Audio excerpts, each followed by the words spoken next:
crois que le constat, c'est que notre science, actuellement, il y a des gens qui y croient comme à une religion, en fait. Ils sont dans un dogmatisme de cette science-là. Alors, cette science-là, c'est un processus industriel de fabrication du savoir, qui, comme tous les processus industriels, en gros, connaît les mêmes subversions, c'est-à-dire qu'il fait toujours un peu plus de la même chose.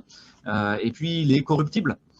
Il est corruptible pas forcément parce que les gens sont méchants, mais parce qu'on a mis en place le fait qu'on allait chercher toujours dans cette direction-là. Actuellement, pour essayer de répondre à ta question, c'est une question un peu longue sur l'épistémologie, mais on a un problème de ce qu'on appellerait une corruption systémique. Et par là, il ne faut pas entendre que tout le monde est méchant. Il faut entendre que le système lui-même est perverti. Les gens qui vont faire un article scientifique ou une thèse, ils le font pas majoritairement actuellement en médecine pour comprendre quelque chose. Ils le font pour être agrégés. Ils le font pour faire leur thèse. Ils le font parce que c'est une commande d'un laboratoire. Ils le font parce qu'ils doivent avoir tant de points SIGAPS pour devenir MCUPH. Ils le font pas pour comprendre et pour poser une vraie question. L'autre chose, c'est que les techniques qu'ils utilisent sont toujours les mêmes techniques statistiques qu'ils utilisent parce qu'on leur a appris à l'école, mais ils ne comprennent pas pourquoi. Et donc, elles peuvent être inadaptées. On a beaucoup parlé de l'histoire de l'essai randomisé en phase épidémique. Ce n'est pas le bon outil pour répondre à la question. Il y a d'autres outils pour répondre. Et donc, les gens qui passent leur temps à dire oui, il n'y a que l'essai randomisé, contrôlé, placebo en double aveugle, en fait, c'est du dogmatisme. C'est des gens qui réfléchissent plus à ce qu'ils font, qui le font par automatisme. L'autre chose, c'est que si vous regardez les conflits d'intérêts, en fait, il y a plein de conflits d'intérêts. Et les gens s'en rendent même plus compte. Le conflit d'intérêts, il commence quand tu as un médecin, un représentant d'un laboratoire qui rentre dans ton bureau et qui te donne un stylo. Ça commence comme ça. C'est le principe du don et du contre-don. Sans même t'en rendre compte, tu vas lui être redevable. Et tu vas t'intéresser à son produit, tu vas faire une recherche sur son produit, etc. L'autre chose, c'est que les techniques des laboratoires pharmaceutiques s'apparentent à des techniques mafieuses, en fait, et ils passent leur temps à arroser ce qu'on appelle des leaders d'opinion. C'est-à-dire qu'ils créent dans chaque spécialité des leaders d'opinion. Et ces leaders d'opinion sont eux-mêmes souvent dans les sociétés savantes. Et eux-mêmes ne se rendent pas forcément compte qu'ils ont été instrumentalisés. Ils ne sont pas méchants, en vrai. C'est juste qu'on leur offre des avantages, on leur permet de faire telle ou telle recherche. D'un coup, ça se débloque, alors que ça ne se débloquait pas avec les sous publics.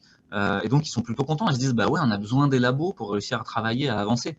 Sauf que ce qu'ils ne voient pas au passage, c'est que le labo a défini vers quoi ils avançaient, d'une manière ou d'une autre. Et surtout, a sélectionné ces gens-là parce que c'était ceux qui étaient raccords avec les labos.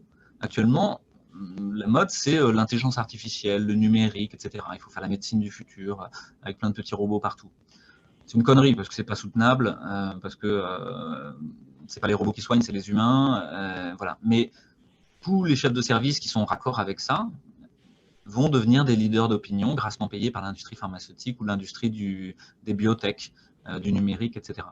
Et donc, à la fin, on produit un savoir qui est toujours le même et qui est très faux. Un savoir normatif, quoi, on va dire. Ouais, très normatif et frelaté. C'est-à-dire que il y a eu 2 rédacteurs en chef qui l'ont dit, le grand public doit le savoir, le rédacteur en chef du New England Journal of Medicine et du Lancet il y a quelques années, qui ont dit bah, la publication médicale scientifique ne sert plus aux médecins à comprendre les maladies ni à soigner. Elle sert à autre chose, elle est passée du côté obscur.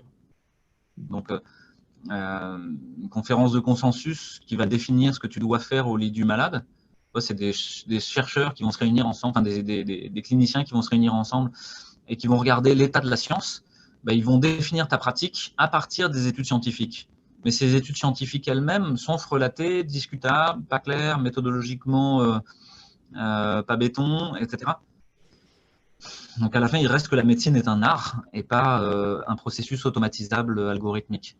Ça, je crois que c'est la clé de cette histoire. Enfin, voilà, j'avais fait une conférence là-dessus sur l'anthropologie de la technique en santé.